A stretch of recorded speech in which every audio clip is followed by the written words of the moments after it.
Hello student, स्वागत है आपका आपके यूट्यूब चैनल HM क्लासेज के अंदर। और आज हम बात करने वाले हैं क्लास 10th का जो हमारा सेकंड चैप्टर आता है एसिड और बेस के बारे में। ठीक है, यहाँ पे जो चैप्टर हमारा वो आएगा एसिड बेस एंड साल्ट। और आज हम बात करने वाले हैं उसके अंदर एसिड और बेस के बारे में कि एसिड बेस क्या होते हैं। ठीक है ना। तो सबसे पहले अगर हम बात करें एसिड के लिए कि व्हाट आर एसिड, ठीक है, तो नॉर्मली हम डिफाइन करते हैं कि दो substances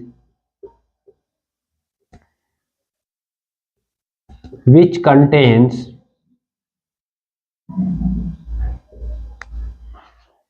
hydrogen ion, that is H positive ions, are called acid। ठीक है, क्या कह रहा है कि वो सब्सटेंस जो हाइड्रोजन आयन कंटेन करते हैं यानी H पॉजिटिव आयन कंटेन करते हैं, उन सब्सटेंस को हम क्या बोलेंगे, एसिड बोलेंगे। इसके अंदर क्या कहता है कि acid are sour in taste, कि जो एसिड होते हैं वो टेस्ट के अंदर श्योर होते हैं। श्योर का मतलब खट्टे होते हैं, समझ में आ गया। ठीक है, दूसरा कह रहा है कि asset turn blue litmus into red. इसमें क्या कह रहा है कि अगर हम ब्लू लिटमस लेके चल रहे हैं, ठीक है ना, मान लो आपने लिटमस लिया, लिटमस पेपर भी होता है और लिटमस सॉल्यूशन भी होता है। या तो आप लिटमस पेपर का यूज करेंगे या फिर आप लिटमस सॉल्यूशन का यूज करेंगे। ठीक है, और ये दोनों क्या होते हैं, हमारे पास में इंडिकेटर होते हैं। क्या होते हैं, इंडिकेटर होते हैं जो अपना कलर चेंज करते हैं इन कॉन्टेक्ट ऑफ एसिड और बेस। ठीक है ना। इंडिकेटर क्या है, कोई भी ऐसा सब्सटेंस जब वो एसिड या बेस के कांटेक्ट में आता है तो वो अपना कलर चेंज करते हैं और किसकी प्रेजेंस को बताते हैं कि जो भी आपके पास में सॉल्यूशन है वो एसिड है या बेस है। ठीक है, वो क्या कहलाएंगे, इंडिकेटर कहलाते हैं। तो यहाँ पे जो लिटमस है, लिटमस एक क्या होता है, इंडिकेटर होता है। ठीक है, ये एसिड और बेस के बारे में बताता है कि कौन सा सॉल्यूशन एसिड है, कौन सा सॉल्यूशन बेस है। और एसिड और बेस के बारे में कैसे बताता है, कलर चेंज करके। कैसे बताएगा, कलर चेंज करके। मेनली कहता है कि जो आपका लिटमस होता है, हमारे पास में दो टाइप के होते हैं, एक होता है रेड लिटमस और एक होता है blue litmus. Red litmus and blue litmus. ठीक है, तो इसमें कह रहा है कि अगर आपने एसिड लिया हुआ है और एसिड के अंदर आपने डिप किया रेड लिटमस को, इसको डिप करेंगे रेड लिटमस को, तो जब एसिड के अंदर रेड लिटमस को डिप करते हैं तो इसका जो कलर है वो क्या रहेगा, रेड ही रहेगा। कैसा रहेगा, रेड। लेकिन अगर आप एसिड के अंदर ब्लू लिटमस को डिप करते हो तो यहाँ पे जो कलर आएगा वो कैसा हो जाएगा, आपका रेड हो जाएगा। कैसा हो जाएगा, रेड। मतलब जब आपका ब्लू लिटमस एसिड के कांटेक्ट में आएगा तो वो क्या जाएगा, रेड। तो ये किसके बारे में बताता है कि जो भी आप सॉल्यूशन लेके चल रहे हैं वो क्या है, एसिड है। ठीक है, यानी जो आपका एसिड होता है वो ब्लू लिटमस को किस में चेंज करेगा, रेड लिटमस के अंदर, और रेड लिटमस किस में रहेगा, रेड के अंदर ही रहेगा। ठीक है, तो उस सब्सटेंस को हम क्या बोलेंगे, एसिड बोलेंगे। क्या बोलेंगे, एसिड। ठीक है, इसके बाद में बात करते हैं एग्जाम्पल ऑफ एसिड की, कि इसके कौन कौन से एग्जाम्पल्स आएंगे। एग्जाम्पल्स के अंदर कहता है कि मान लो हमने ले लिया CH3COOH, जिसको हम बोलते हैं एसिटिक एसिड। क्या बोलेंगे, एसिटिक एसिड। ये क्या होता है, आपका एसिड होता है। एसिड कैसे है कि जब आप इसको डिसोशिएट करते हो ना, CH3COOH लिया, जब ये डिसोशिएट होता है तो ये फॉर्मेशन करता है CH3COO negative and H positive की।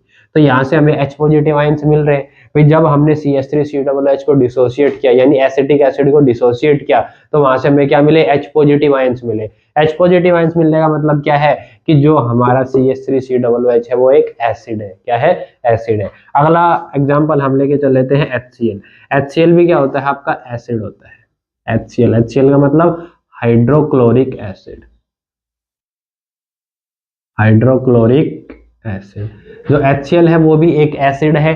कैसे है कि हमने HCl लिया, जब ये डिसोशिएट होगा तो क्या बनाएगा, H positive and Cl negative. तो यहाँ से भी हमें H पॉजिटिव या हाइड्रोजन आयन मिल रहे हैं, और अगर आपको हाइड्रोजन आयन मिल रहा है तो आपका सब्सटेंस क्या है, एसिड है। ठीक है, अगला एग्जांपल हम लेके चल सकते हैं H2SO4।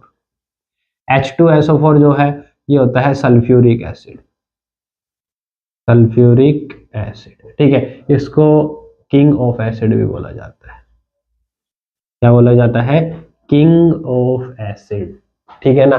तो इसमें क्या कहता है कि जो सल्फ्यूरिक एसिड है यानी हमारा H2SO4 है, H2SO4 को जब आप डिसोसिएट करते हो तो यहाँ से आपको मिलते हैं 2H positive and 1SO4 negative, ठीक है। तो यहाँ से हमारे पास में 2H पॉजिटिव आयंस मिल रहे हैं, तो हैंस जो H2SO4 है वो भी क्या है? एक एसिड। समझ में आ गया सभी को? ठीक है। तो मेनली एसिड क्या रहेंगे? ऐसा कोई भी सब्सटेंस जिसके अंदर H पॉजिटिव आयंस होते हैं उनको हम क्या बोलते हैं? एसिड बोलते हैं। अब बात करते हैं टाइप्स ऑफ एसिड की। Types of acid, types of acid के अंदर नॉर्मली कहता है कि एक आपका आता है डाइल्यूटेड एसिड, और दूसरा जो आपका होता है concentrated acid. Diluted acid and concentrated acid, ठीक है। बात करें डाइल्यूटेड एसिड की, कि डाइल्यूटेड एसिड कौन सा रहेगा? तो इसमें क्या कहता है कि those acid in which concentration of H positive ions in solution is small are called diluted acid, ठीक है। क्या कह रहा है कि वो एसिड जिनके अंदर जो भी आपका एसिड का सॉल्यूशन है उसके अंदर अगर H पॉजिटिव आयंस की कंसंट्रेशन क्या है? स्मॉल कंसंट्रेशन है। अगर H पॉजिटिव आयंस की कंसंट्रेशन स्मॉल है तो वो जो आपका एसिड है वो क्या कहलाएगा? डाइल्यूट एसिड कहलाएगा। क्या कहलाएगा? डाइल्यूट एसिड, ठीक है। अगला कहता है आपका आएगा कंसंट्रेटेड एसिड। कंसंट्रेटेड एसिड, तो कंसंट्रेटेड एसिड क्या आंसर रहेगा? तो उसमें क्या आता है कि those acid in which concentration of H positive ions in solution is large are called concentrated acid, ठीक है। क्या कह रहा है कि वो एसिड जिसके अंदर जिसका जो सॉल्यूशन है उसके अंदर H पॉजिटिव आयन की कंसंट्रेशन क्या हो? ज्यादा हो, तो उस एसिड को हम क्या बोलेंगे? कंसंट्रेटेड एसिड बोलेंगे, ठीक है। नॉर्मली जो भी हम एसिड लेके चलते हैं वो सारे कंसंट्रेटेड होते हैं, लेकिन फिर उनको डाइल्यूट किया जाता है। कंसंट्रेटेड एसिड को क्या किया जाता है? डाइल्यूट किया जाता है। तो उसके अंदर क्या होता है कि जो भी आपका कंसंट्रेटेड एसिड है उसको हम डाइल्यूट करते हैं बाई एडिंग वाटर, उसके अंदर सॉल्वेंट ऐड करके। तो इस प्रोसेस को बोला जाता है डाइल्यूशन। क्या बोला जाता है? डाइल्यूशन। तो डाइल्यूशन क्या होता है कि it is the process of adding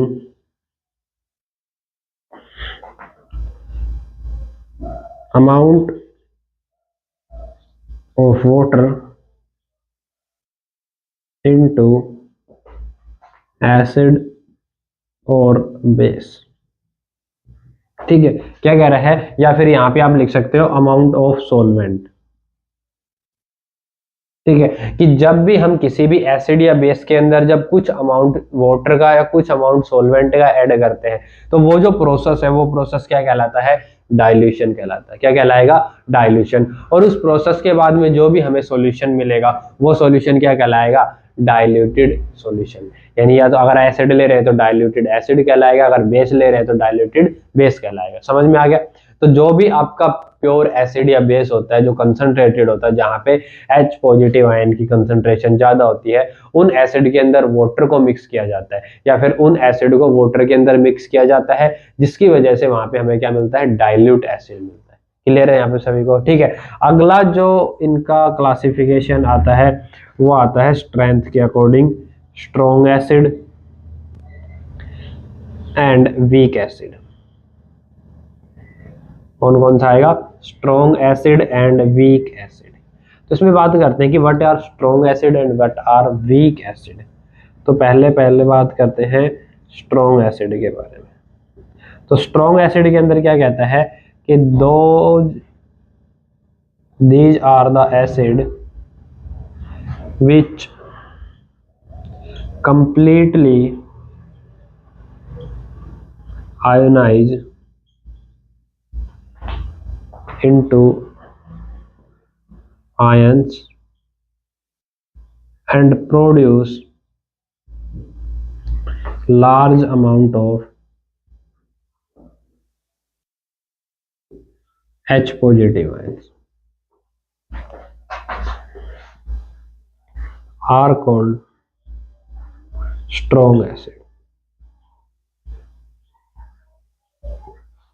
ठीक है, क्या कह रहा है कि वो एसिड जो क्या होता है कंप्लीटली आयोनाइज होते हैं आयंस के अंदर। यानी हमारे पास में कोई भी एसिड है, अगर हम उसको डिसोशिएट कर रहे हैं उसके आयंस के अंदर, जैसे हमने अभी बताया था कि हमने लिया क्या CH3COOH या फिर यहाँ पे लेके चल रहे हैं HCl को जब डिसोशिएट करें तो यहाँ से H पॉजिटिव और Cl नेगेटिव होगा। तो जितना भी हम HCl ले, कंप्लीट HCl क्या हो जाए, H पॉजिटिव और Cl नेगेटिव के अंदर डिसोशिएट हो जाए। हाँ तो बच्चों अगला जो हमारा टाइप आता है वो आता है वीक एसिड की। वीक एसिड क्या होते हैं, तो इसमें क्या कहता है कि those acid which do not completely ionize into their ions and produce small amount of H positive ions are called weak acid। यानी ऐसा कोई भी एसिड जो अपने आयंस के अंदर कंप्लीटली आयोनाइज ना हो, और वहां पे जब वो कंप्लीटली आयोनाइज नहीं होंगे तो वहां पे जो आपके H पॉजिटिव आयंस बनेंगे वो भी क्या बनेंगे, स्मॉल अमाउंट के अंदर बनेंगे। तो ऐसा जो एसिड होता है उनको हम क्या बोलते हैं, वीक एसिड बोलेंगे। क्या बोलेंगे, वीक एसिड। एग्जाम्पल की अगर आप बात करते हो तो जैसे आपके पास में हो गया HCOOH जिसको बोला जाता है फॉर्मिक एसिड। फॉर्मिक एसिड कभी भी कंप्लीट आयोनाइज नहीं होता है, इसीलिए इसको वीक एसिड बोला जाता है। दूसरा आपके पास में आएगा CH3COOH, एसिटिक एसिड जिसको बोलते हैं हम।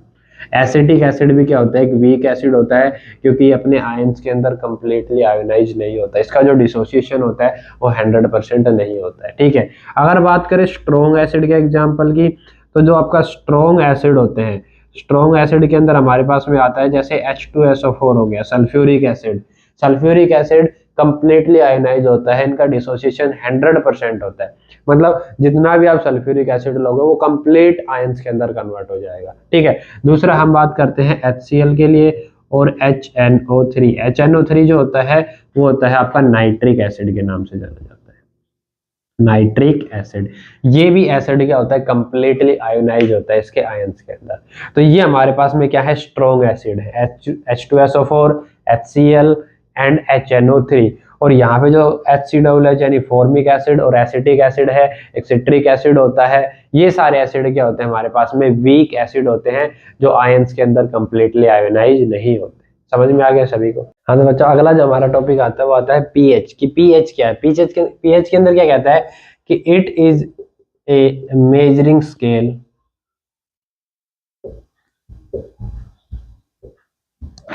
Of for the concentration of H positive ions। ठीक है, कि जो भी आपके H पॉजिटिव आयंस होते हैं उनकी कंसंट्रेशन को मेजर करने के लिए एक स्केल यूज किया जाता है जिसको हम बोलते हैं पीएच। क्या बोलेंगे, पीएच स्केल। ठीक है, और इस पीएच स्केल पे जो वैल्यू होती है उनको बोला जाता है पीएच वैल्यू। क्या बोला जाएगा, पीएच वैल्यू। जो आपका पीएच स्केल होता है या फिर जो पीएच वैल्यू होती है वो हमें बताती है कि कोई भी सब्सटेंस है वो एसिडिक है या बेसिक है। ठीक है ना, यानी एसिड है या बेस है। तो किसी भी सब्सटेंस का एसिड या बेस के बारे में पता लगाने के लिए हम यूज करते हैं किसको, पीएच स्केल को यूज करते हैं, जिसमें एक स्केल होता है, यहाँ पे वैल्यू होती है आपके पास में 0, 1 2 3 4 5 6 7 8 9 10 11 12 13 एंड 14 तक। ठीक है, ये जो स्केल है, ये स्केल हमारा क्या कहलाता है? पीएच स्केल कहलाता है।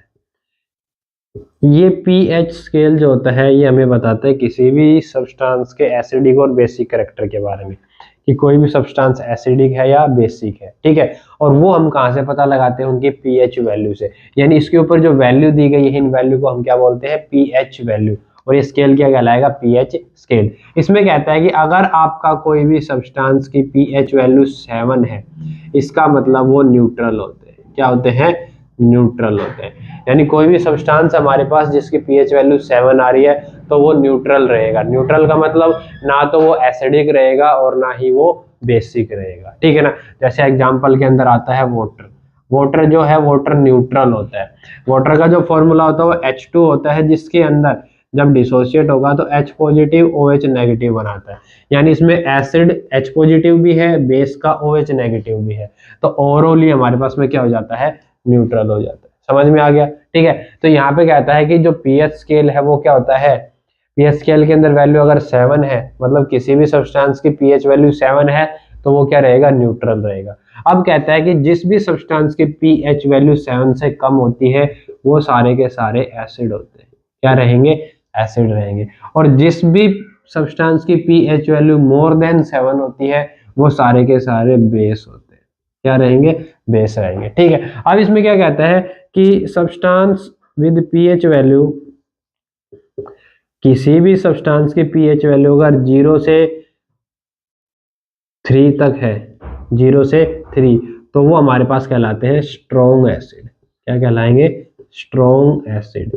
ठीक है, अगर आपकी पीएच वैल्यू 4 से 6 है तो वो कहलाएंगे वीक एसिड। कौन से कहलाएंगे?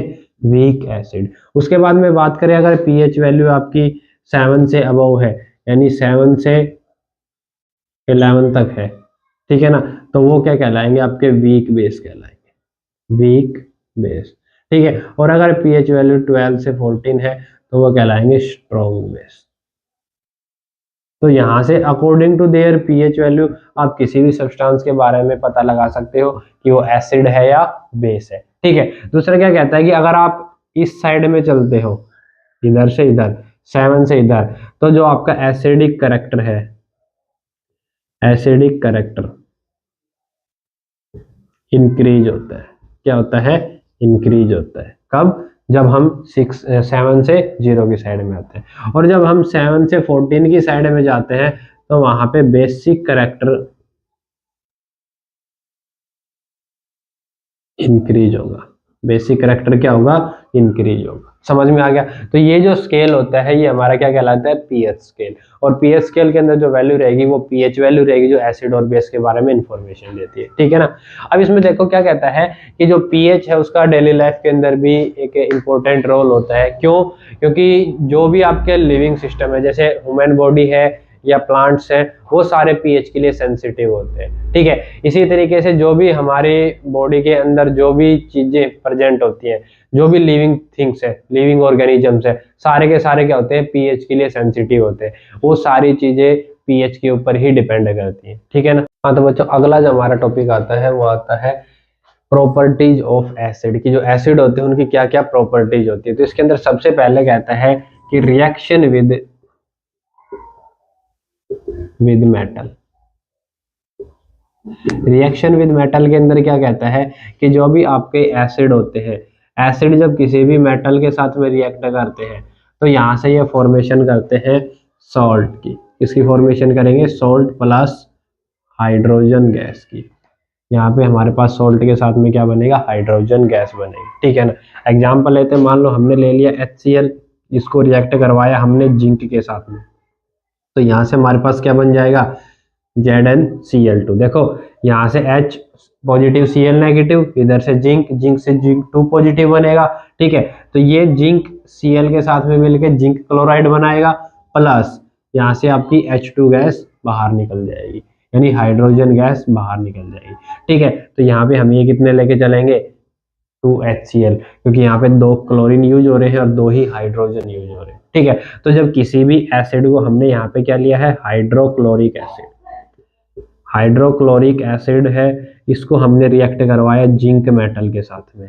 ठीक है ना, तो यहाँ पे जब हाइड्रोक्लोरिक एसिड को जिंक मेटल से रिएक्ट करवाओगे तो यहाँ पे साल्ट बनेगा हमारे पास में जिंक क्लोराइड। क्या साल्ट बनेगा zinc chloride and hydrogen gas evolve हो जाएगी,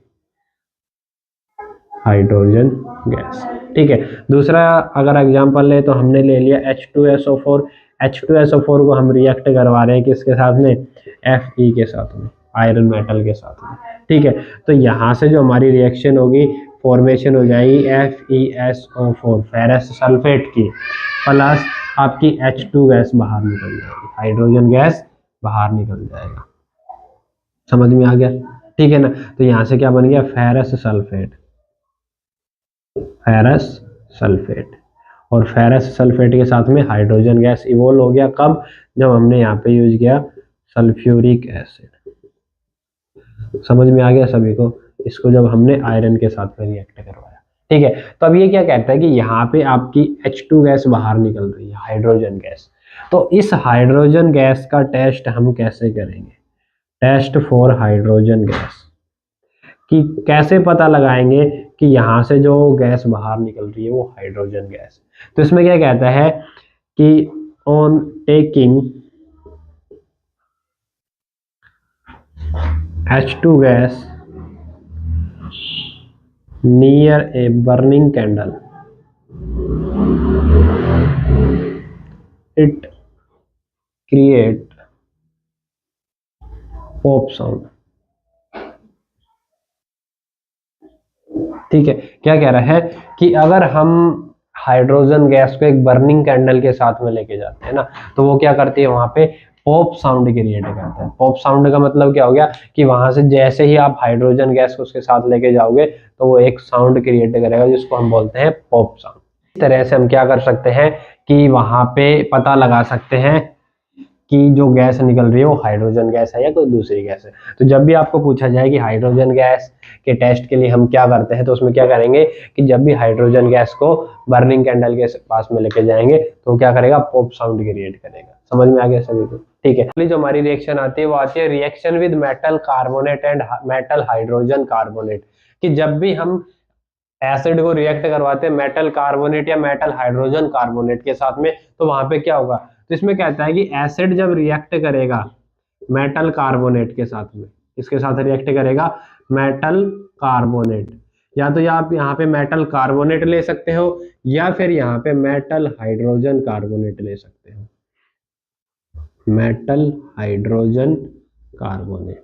ठीक है, दोनों ही केस के अंदर ये कहता है जैसे ही एसिड मेटल कार्बोनेट या मेटल हाइड्रोजन कार्बोनेट के साथ रिएक्ट करेगा ये फॉर्मेशन करता है आपके पास में salt plus carbon dioxide gas plus water.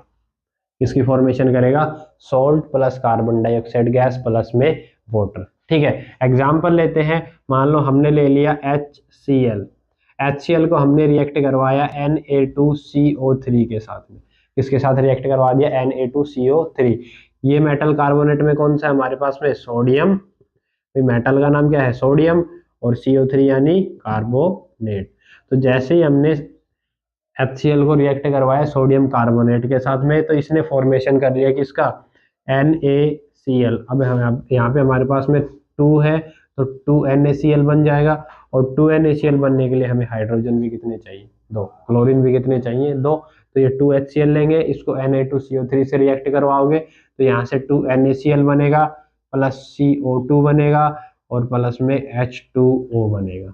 ठीक है ना, तो ये तो आपका फिक्स रहेगा कि इसके अंदर CO2 और H2O बनेगा, उसके साथ में जो भी आप मेटल लोगे उसी के अकॉर्डिंग साल्ट की फॉर्मेशन हो जाएगी। ठीक है ना, तो यहाँ पे देखो हुआ क्या है कि ये जो क्लोरीन था, 2 क्लोरीन 2 Na के साथ में 2NaCl बना गए। ठीक है, उसके बाद में यहाँ पे 2 हाइड्रोजन बचे, उन्होंने यहाँ से एक ऑक्सीजन उठाया और क्या बना लिया? H2O। जब CO3 से एक ऑक्सीजन बाहर चला जाएगा तो क्या बच जाएगा? CO2। क्या बचेगा? CO2। ठीक है, तो इसमें क्या कह रहा है कि जब भी हम किसी एसिड को मेटल कार्बोनेट से रिएक्ट करवाएंगे तो साल्ट, CO2 और वाटर की फॉर्मेशन कर लेता है। ठीक है, अगला रिएक्शन हम लेके चलते हैं कि मान लो हमने ले लिया HCl, इसको रिएक्ट करवाया हमने NaHCO3 के साथ में।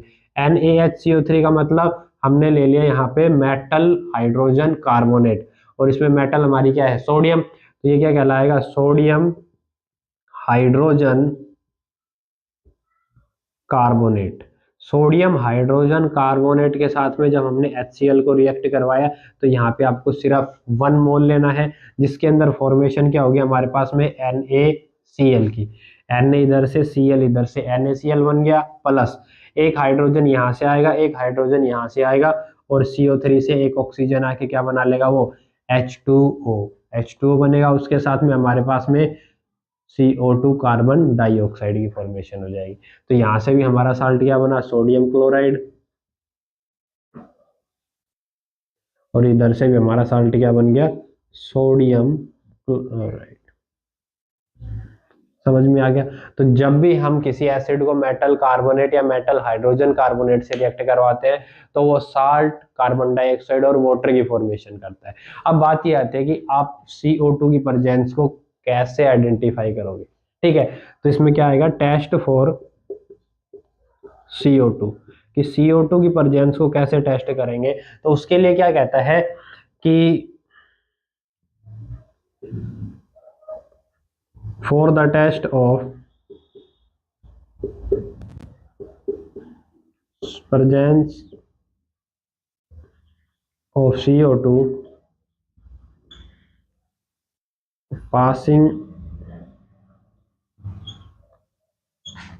passing CO2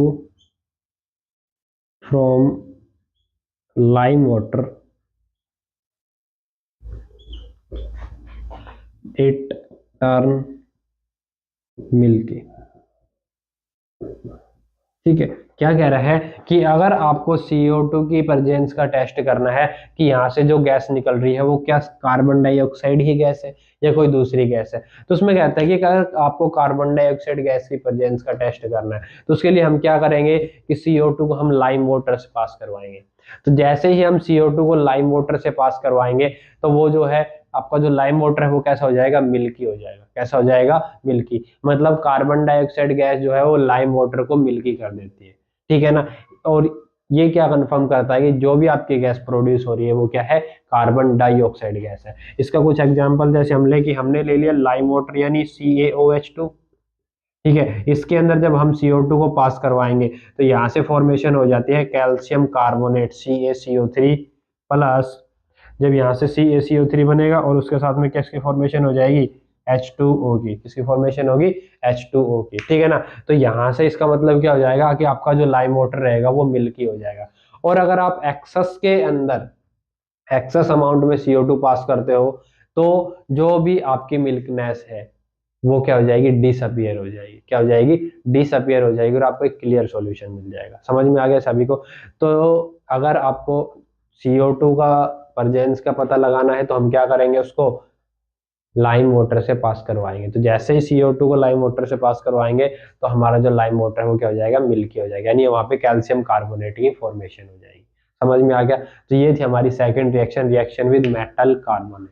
अगली जो रिएक्शन आती है वो आती है रिएक्शन विद बेस, की एसिड की रिएक्शन बेस के साथ में। ठीक है, तो इसमें क्या कहता है कि जो आपका एसिड होता है वो जब बेस के साथ में रिएक्ट करता है तो acid react with base to form salt and water. Salt and क्या बनाएंगे, वाटर की फॉर्मेशन करेगा। समझ में आ गया। मतलब यहाँ पे एसिड और बेस आपस में मिलकर न्यूट्रल हो जाते हैं। क्या हो जाते हैं, न्यूट्रल। तो यहाँ पे जो सॉल्ट बनेगा वो क्या बनेगा, न्यूट्रल सॉल्ट की फॉर्मेशन होगी। किसकी फॉर्मेशन हो जाएगी, न्यूट्रल सॉल्ट की फॉर्मेशन होगी, प्लस में वाटर H2O। ठीक है ना। जैसे एग्जांपल में हमने ले लिया HCl एसिड है, हमने इसको रिएक्ट करवा दिया NaOH यानी बेस के साथ में। ठीक है, तो यहाँ से जब HCl NaOH के साथ में रिएक्ट करेगा तो क्या बनेगा, साल्ट। अब न्यूट्रल साल्ट कब बनेगा, जब दोनों या तो दोनों क्या हो, स्ट्रॉन्ग हो या दोनों क्या हो, वीक हो। मतलब स्ट्रॉन्ग एसिड स्ट्रॉन्ग बेस या फिर वीक एसिड वीक बेस, तो आपका साल्ट बनेगा न्यूट्रल। ठीक है ना। तो यहाँ से हमने स्ट्रॉन्ग एसिड लिया, स्ट्रॉन्ग बेस लिया, दोनों को जब रिएक्ट करवाओगे, एसिड का मतलब क्या हो गया H+Cl- NaOH का मतलब क्या हो गया, Na प्लस OH माइनस, तो ये वाला तो इसके साथ ऐड हो जाएगा और ये वाला इसके साथ में ऐड हो जाएगा। तो यहाँ से हमारे पास फॉर्मेशन किसकी होगी, NaCl प्लस में H2O। ठीक है, तो जैसे ही हमने एसिड और बेस को रिएक्ट करवाया तो यहाँ पे क्या बन गया, सोल्ट बन गया, sodium chloride, sodium chloride plus यहाँ पे हमारे पास में वाटर की फॉर्मेशन हो गई। समझ में आ गया। ठीक है, तो जब भी एसिड बेस को रिएक्ट करवाते हैं तो क्या बनते हैं, साल्ट बनते हैं। अब स्ट्रेंथ की बात करेंगे, कैसे साल्ट बनेंगे, strength of salt. Strength of salt के अंदर क्या कहता है कि अगर strong acid and strong base add होते हैं, strong acid and strong base, तो यहां से जो साल्ट बनेगा वो क्या बनेगा, न्यूट्रल साल्ट बनेगा प्लस वाटर। ठीक है, अगला कहता है कि अगर वीक एसिड है और वीक बेस है तो भी यहां से जो साल्ट बनेगा वो क्या बनेगा, न्यूट्रल साल्ट बनेगा प्लस वाटर। ठीक है, अगला कहता है कि अगर आपका एसिड तो क्या है, वीक है, लेकिन बेस क्या है, स्ट्रॉन्ग है, स्ट्रॉन्ग बेस, तो यहां से जो साल्ट बनेगा ना वो नेचर के अंदर क्या होगा, बेसिक होगा। ऐसा साल्ट बनेगा बेसिक साल्ट प्लस वाटर। अगला कहता है कि अगर आपका एसिड जो है वो स्ट्रॉन्ग है और जो बेस है वो क्या है हमारे पास में, वीक बेस है, तो इधर से जो साल्ट की फॉर्मेशन होगी वो एसिडिक साल्ट की फॉर्मेशन होगी। किसकी होगी, एसिडिक साल्ट की फॉर्मेशन प्लस में वाटर। ठीक है, तो ये है हमारे पास स्ट्रेंथ ऑफ साल्ट कि जो भी जब भी एसिड और बेस रिएक्ट करते हैं तो वहां से साल्ट बनेगा, वो कैसे किस स्ट्रेंथ के बनेंगे, न्यूट्रल, एसिडिक या बेसिक, तो वो इसके अकॉर्डिंग बनते हैं। ठीक है, अगला कहता है कि जो ये रिएक्शन होती है कि जब भी एसिड और बेस को रिएक्ट करवा के साल्ट और वाटर बनाया जाता है, ये रिएक्शन कहलाती है हमारी न्यूट्रलाइजेशन रिएक्शन। क्या कहलाएगी, न्यूट्रलाइजेशन रिएक्शन। न्यूट्रलाइजेशन रिएक्शन क्यों बोल रहे हैं, क्योंकि यहाँ पे एसिड और बेस आपस में कंबाइन होकर न्यूट्रल हो रहे हैं। क्या हो रहे हैं, न्यूट्रल हो रहे हैं। ठीक है ना, तो ना तो ये एसिड रहा ना बेस रहा। ठीक है, तो इसी को बोला जाता है न्यूट्रलाइजेशन रिएक्शन। समझ में आ गया सभी को। हाँ, तो बच्चों अगली जो हमारी रिएक्शन आती है वो आती है रिएक्शन विद मेटल ऑक्साइड की। एसिड की रिएक्शन हम किससे करवाएंगे, मेटल ऑक्साइड के साथ में। तो इसमें क्या कहता है कि acid react with metal oxide to form salt and water. कि जब भी आप एसिड को मेटल ऑक्साइड से रिएक्ट करवाओगे तो वहां से आपके पास में क्या बनेगा, साल्ट प्लस वाटर बनेगा। ठीक है, एग्जांपल लेके चलते हैं। मान लो हमने ले लिया HCl, hydrochloric acid, hydrochloric acid. इस HCl को हमने रिएक्ट करवा दिया मेटल ऑक्साइड के साथ में, मान लो कॉपर ऑक्साइड ले लिया। मेटल ऑक्साइड में क्या ले लिया हमने, copper oxide, CuO, copper oxide. तो जब हम इसको मेटल ऑक्साइड से रिएक्ट करवाएंगे ना तो यहाँ से हमारे पास फॉर्मेशन हो जाएगी साल्ट की। किसकी फॉर्मेशन होगी, साल्ट की। और जो साल्ट बनेगा वो क्या बनेगा, इधर से Cl, इधर से कॉपर, यानी CuCl2, क्योंकि कॉपर हमेशा 2+ होता है। अगर कॉपर 2+ है तो Cl कितना होता है, -1, तो हमें क्लोरीन कितने लेने पड़ेंगे, 2। तो यहाँ से साल्ट जो बना हमारा वो क्या बना, कॉपर क्लोराइड। इधर से ऑक्सीजन को रिलीव करो, इधर से हाइड्रोजन को, ये दोनों आपस में मिलकर क्या बना लेंगे, H2O। इसकी फॉर्मेशन कर लेंगे H2O की। ठीक है, तो जो साल्ट बनेगा वो अदर देन हाइड्रोजन और ऑक्सीजन होना चाहिए। जो भी साल्ट की फॉर्मेशन करोगे उसमें ना तो हाइड्रोजन आएगा ना ऑक्सीजन आएगा, क्योंकि दोनों आपस में मिलकर क्या बनाएंगे, H2O। ठीक है, और दूसरा, अब देखो यहाँ पे हमने क्लोरीन कितने यूज किए हैं, 2, तो यहाँ पे क्लोरीन कितना है, 1, तो इसको 2 से मल्टीप्लाई कर दें। जैसे इसको 2 से मल्टीप्लाई करोगे क्लोरीन 2 हो गए, लेकिन हाइड्रोजन कितने हो गए, 2। इधर भी हाइड्रोजन कितने हैं, 2 है। इधर ऑक्सीजन 1 है, इधर भी ऑक्सीजन 1 है। मतलब ये क्या होगी, हमारी बैलेंस रिएक्शन हो गई। और यहाँ पे साल्ट बन गया हमारे पास में, क्या बना, copper chloride. Copper chloride salt की फॉर्मेशन हो गई और उसी के साथ में हमारे पास में क्या बन गया, वाटर की फॉर्मेशन होगी। ठीक है, तो ये थी हमारी रिएक्शन विद मेटल ऑक्साइड, कि जब भी एसिड को किसी भी मेटल ऑक्साइड से रिएक्ट करवाते हैं तो वो साल्ट प्लस वाटर की फॉर्मेशन कर लेता है। ठीक है, तो बच्चों ये थी हमारी प्रॉपर्टीज ऑफ एसिड। इसके बाद अगला जो टॉपिक आता है वो आता है कि व्हाट आर बेस। अगला जो हमारा टॉपिक आता है वो आता है व्हाट आर बेस, कि बेस क्या होता है। अभी तक हमने पढ़ा था कि व्हाट आर एसिड, एसिड क्या है। अब बात करते हैं बेस की। तो इसमें क्या कहता है कि दो substances which produce OH negative ions on dissociation are called base। समझ में आ रहा है क्या कह रहा है कि वो सब्सटेंस जब हम उनको डिसोशिएट करें, उनको ब्रेक करें, तो वहां से हमें क्या मिले, OH नेगेटिव आयंस मिले, हाइड्रोक्साइड आयन मिले। जो OH नेगेटिव आयन होते हैं इसको हम क्या बोलते हैं, हाइड्रोक्साइड आयन, हाइड्रोक्साइड आयन। तो जिसके अंदर भी हमें हाइड्रोक्साइड आयन मिलते हैं, जब उसका डिसोसिएशन हो और वो क्या करे, OH नेगेटिव आयन रिलीज करे, वो सब्सटेंस क्या कहलाएगा, बेस कहलाएगा। ठीक है, एग्जांपल लेके चल लेते हैं। एग्जांपल के अंदर मान लो हमने लिख दिया NaOH। NaOH जो होता है उसको बोलते हैं सोडियम हाइड्रोक्साइड। OH जो होता है ना वो होता है हाइड्रोक्साइड। ठीक है, तो ये क्या कहलाएगा, सोडियम हाइड्रोक्साइड। जब आप सोडियम हाइड्रोक्साइड को डिसोशिएट करते हो तो ये बनाता है आपके पास में Na प्लस प्लस में OH माइनस।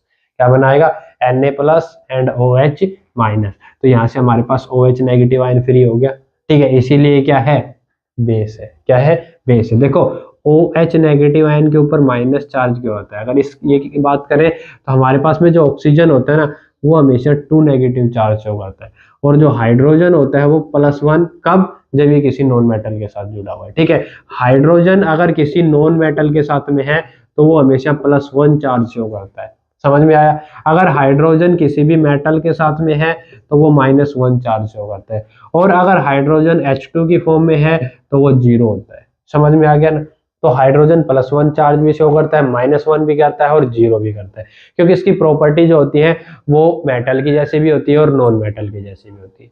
ठीक है ना। तो इसमें क्या कहता है कि यहाँ पे हाइड्रोजन +1 शो करेगा और ऑक्सीजन कितना करेगा, -2 शो करेगा। जिसका मतलब क्या हुआ कि अगर आप इनको दोनों को ऐड करते हो तो O2 माइनस H +1, 2 माइनस यानी -2 +1 इज इक्वल टू किसके आएगा, -1 के। तो यहाँ पे जब भी OH ऐड होगा तो इसके ऊपर कितना चार्ज रह जाता है, -1 चार्ज रह जाता है। समझ में आ गया। इसीलिए हम OH नेगेटिव लिखते हैं इसको। तो ऐसा कोई भी सब्सटेंस जो हाइड्रोक्साइड आयन यानी OH नेगेटिव आयन प्रोड्यूस करे वो क्या कहलाएंगे, एसिड।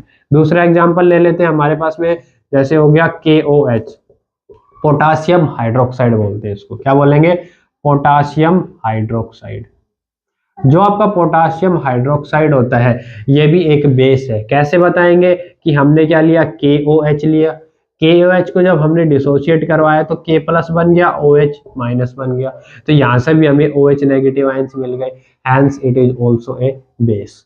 अगला एग्जांपल हम लेके चल लेते हैं NH4OH। NH4OH होता है आपका अमोनियम हाइड्रोक्साइड। क्या रहेगा, अमोनियम हाइड्रोक्साइड। देखो अमोनियम NH, एक होता है आपके पास में NH3 जिसको हम बोलते हैं अमोनिया। क्या बोलेंगे, अमोनिया। जो अमोनिया होता है उसको अमोनियम कब बोला जाता है, तो इसमें कहता है कि जो नाइट्रोजन होता है NH3 के अंदर 3 हाइड्रोजन आएंगे इसके अंदर, और जो नाइट्रोजन है उसके पास में एक लोन पेयर ऑफ इलेक्ट्रॉन होता है। ठीक है, और कई बार क्या होता है कि मान लो अगर आपके पास में H पॉजिटिव आयंस आ रहे हैं, ठीक है, तो ये नाइट्रोजन क्या करेगा, इसको एक इलेक्ट्रॉन देगा, अपना एक इलेक्ट्रॉन किसको दे देगा, इस H पॉजिटिव आयन को, जिसकी वजह से इसका पॉजिटिव चार्ज खत्म। अब एक इलेक्ट्रॉन इसके पास में रह गया, एक इलेक्ट्रॉन हाइड्रोजन के पास में आया, तो ये किसकी फॉर्मेशन कर लेंगे, NH4 की। भाई यहां से कोवलेंट बॉन्ड बन जाएगा दोनों के बीच में और NH4 बन गया। अब जैसे ही ये NH4 बनेगा ना तो नाइट्रोजन का एक इलेक्ट्रॉन किसके पास चला गया, हाइड्रोजन के पास, जिसकी वजह से नाइट्रोजन पे क्या आ जाता है, पॉजिटिव चार्ज। क्या आ जाएगा, पॉजिटिव चार्ज, जिसको हम लिखते हैं NH4 पॉजिटिव। क्या लिखते हैं, NH4 पॉजिटिव। और जब भी अमोनिया NH4 पॉजिटिव की फॉर्मेशन करता है तो ये कहलाता है अमोनियम। क्या कहलाएगा, अमोनियम। समझ में आ गया सभी को। क्लियर है? ठीक है, तो इसीलिए कह रहा है कि यहाँ पे जो आपके पास में NH4OH है, NH4OH के अंदर NH4 पॉजिटिव होता है और OH क्या होता है, नेगेटिव होता है। ठीक है ना? तो जब ये डिसोशिएट होगा, NH4 लिया हमने, NH4OH, जब ये डिसोशिएट होता है तो ये क्या बनाता है, NH4 पॉजिटिव प्लस में OH नेगेटिव। तो यहाँ से भी हमें OH नेगेटिव आयंस मिल रहे हैं, इसका मतलब ये भी क्या है, एक बेस है। क्या रहेगा, बेस रहेगा। समझ में आ गया? तो ऐसा कोई भी सब्सटेंस जिसके अंदर OH नेगेटिव आयन प्रेजेंट होते हैं, मतलब जब उसका डिसोसिएशन करें तो वहां से हमें हाइड्रोक्साइड आयन मिले, वो सब्सटेंस क्या कहलाएंगे, बेस कहलाएंगे। क्या कहलाएंगे, बेस। ठीक है, इसके बाद में बात करते हैं हम टाइप्स ऑफ बेस की। टाइप्स ऑफ बेस, तो टाइप्स ऑफ बेस के अंदर according to their strength, strength के अकॉर्डिंग बेस दो टाइप के होंगे। पहला आपके पास में आएगा स्ट्रॉन्ग है, स्ट्रॉन्ग बेस। कौन से रहेंगे, स्ट्रॉन्ग बेस। तो स्ट्रॉन्ग बेस कौन से रहेंगे हमारे पास में, तो इसमें क्या कहता है कि those base which completely ionise into their ions and produce a large amount of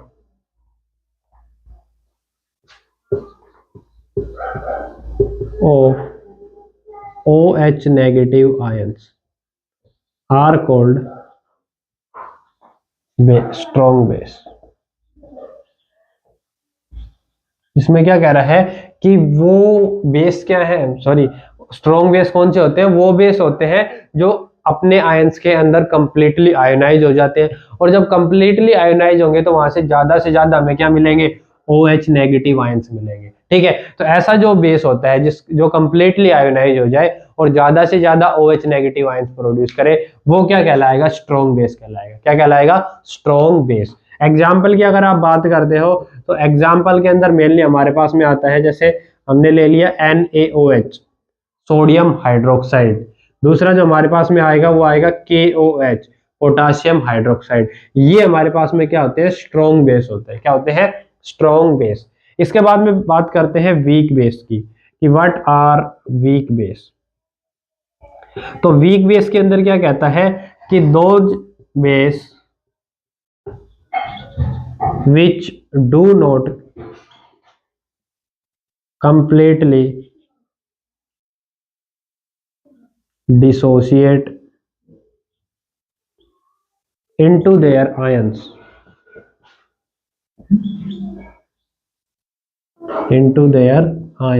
and produce small amount of OH negative ions are called weak base। ठीक है, क्या कह रहा है कि वो बेस जो क्या करते हैं, कंप्लीटली अपने आयंस के अंदर डिसोसिएट नहीं होते हैं, और जब कंप्लीटली आयन के अंदर डिसोसिएट नहीं होंगे तो वहां से OH नेगेटिव आयंस भी क्या मिलेंगे, स्मॉल अमाउंट के अंदर बनेंगे, और उन बेस को हम क्या बोलेंगे, वीक बेस बोलेंगे। क्या बोलेंगे, वीक बेस। ठीक है, एग्जाम्पल की अगर हम बात करें तो इसके अंदर हमारे पास में आ जाता है, जैसे अमोनियम हाइड्रोक्साइड हो गया। ठीक है, और आप यहाँ पे ले सकते हो कैल्शियम हाइड्रोक्साइड CaOH2 एक्सेट्रा। ये हमारे पास में क्या होते हैं, वीक बेस होते हैं, जो अपने आयंस के अंदर कंप्लीटली डिसोसिएट नहीं होते। मतलब अगर आप इनको वाटर के अंदर भी डिजोल्व करोगे ना तो वहां पे भी ये कंप्लीटली डिसोसिएट नहीं होंगे, और कंप्लीटली अगर आयोनाइज नहीं होंगे तो वहां पे आपका जो भी आयंस बनेंगे, OH नेगेटिव आयंस, वो कम अमाउंट में बनेंगे। समझ में आ रहा है? ठीक है, तो ये जो बेस होते हैं इनको हम क्या बोलते हैं, वीक बेस। क्लियर है सभी को यहाँ? हाँ, तो बच्चा अगला जो हमारा आता है वो आता है केमिकल प्रॉपर्टीज ऑफ बेस की। बेस की कौन कौन सी प्रॉपर्टीज होती है, तो सबसे पहले अगर हम बात करें कि जो बेस होते हैं, यहाँ पे हम दोनों प्रॉपर्टी पढ़ रहे हैं, फिजिकल और केमिकल प्रॉपर्टीज। तो यहाँ पे आप प्रॉपर्टीज के नाम से भी डाल सकते हैं, उसकी प्रॉपर्टीज ऑफ बेस कौन कौन सी होती है। तो सबसे पहले कहता है कि base are bitter in taste. ठीक है ना, कि जो बेस होते हैं वो टेस्ट के अंदर बीटर होते हैं। बीटर का मतलब कड़वे होते हैं। ठीक है। तो जो भी आपका बेस रहेगा, जब भी आप उसको टेस्ट करते हो तो वो बीटर आएंगे टेस्ट के अंदर, ठीक है। दूसरा जो रहेगा इसके अंदर वो कहता है कि बेस आर फील सोपी टू टच, कि जब भी हम किसी भी बेस को टच करते हैं तो वो कैसा फील देते हैं, सोपी टच फील देते हैं। सोपी टच का मतलब क्या होता है कि जैसे साबुन होता है, साबुन के जैसे चिकनाई वाले होते हैं, ठीक है। तो कोई भी बेस है ना, उसकी जो टच करोगे तो वो जो टच है वो कैसा रहेगा, सोपी टू टच रहेगा, सोपी टच रहेगा। समझ में आ गया। थर्ड जो आपके पास में आता है वो कहता है कि बेस टर्न रेड लिटमस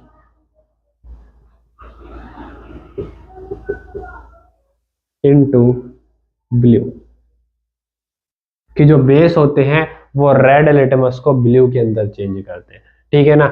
यानी अगर आप रेड लिटमस ले रहे हो तो ब्लू के अंदर चेंज हो जाएगा, लेकिन अगर आप ब्लू लिटमस ले रहे हो तो वो ब्लू रहेगा। इसका मतलब जो सॉल्यूशन आप यूज कर रहे हो वो क्या है, एक बेस है। क्या है, बेस। तो बच्चों अगली जो हमारी रिएक्शन आती है वो आती है रिएक्शन विद मेटल, कि किसी भी बेस को हम मेटल से रिएक्ट करवाएंगे तो क्या होता है। तो इसमें क्या होता है कि जो आपका बेस होता है, ये बेस रिएक्ट करेगा किसी भी मेटल के साथ में।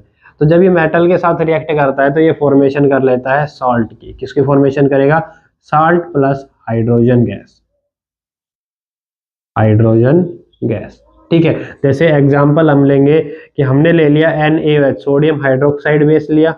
इस सोडियम हाइड्रोक्साइड को हम रिएक्ट करवा रहे हैं किसी भी मेटल, हमने ले लिया जिंक मेटल, ठीक है। तो जब सोडियम हाइड्रोक्साइड को जिंक मेटल से रिएक्ट करवाते हैं तो यहाँ पे आपको 2 मॉलिक्यूल्स ऑफ सोडियम हाइड्रोक्साइड लेना पड़ेगा, क्योंकि यहाँ से हमें हाइड्रोजन गैस यानी H2 को बाहर निकालना है, और H2 बाहर निकालने के लिए हाइड्रोजन कितने होने चाहिए, 2। इसीलिए हम ये कितना लेंगे, 2NaOH लेंगे। तो जब इसको रिएक्ट करवाओगे तो आपके पास में फॉर्मेशन हो जाएगा Na2OZN। क्या बनेगा, Na2OZN प्लस H2। समझ में आ गया, ठीक है ना। ये हमारे पास में किसकी फॉर्मेशन हो गई, साल्ट की, और उसके साथ में हाइड्रोजन गैस की। तो जब भी आप किसी भी बेस को मेटल से रिएक्ट करवाते हैं तो क्या बनाता है, साल्ट प्लस हाइड्रोजन गैस। दूसरा जो अगली जो रिएक्शन आती है इसके अंदर वो आती है रिएक्शन विद मेटल कार्बोनेट। या तो हम मेटल कार्बोनेट लेंगे या फिर मेटल हाइड्रोजन कार्बोनेट लेंगे। तो इसके अंदर क्या कहता है कि base do not react with metal carbonate, metal carbonate and metal hydrogen carbonate.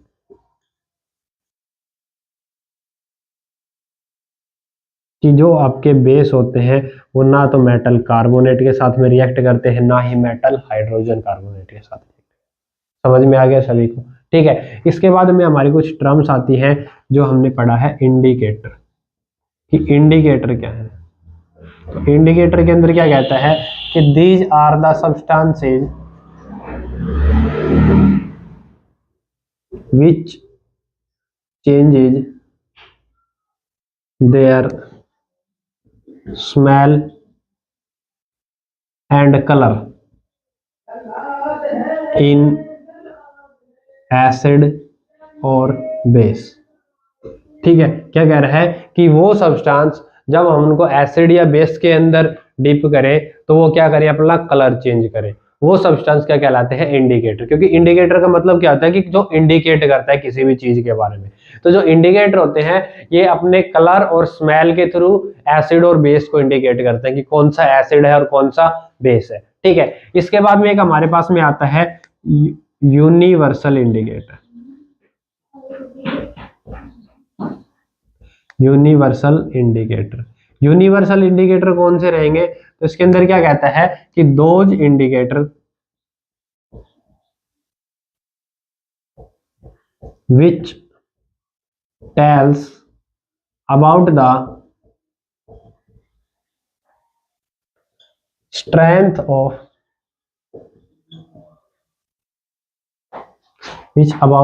tells about the acid and base and strength of acid और बेस,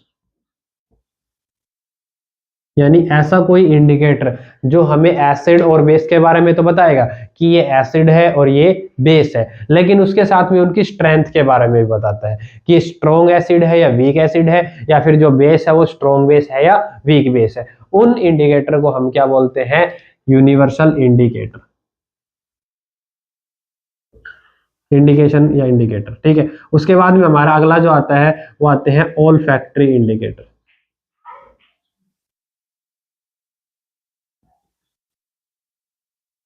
ऑल्फैक्टरी इंडिकेटर्स कौन से रहेंगे? तो इसमें क्या कहता है कि दोज इंडिकेटर्स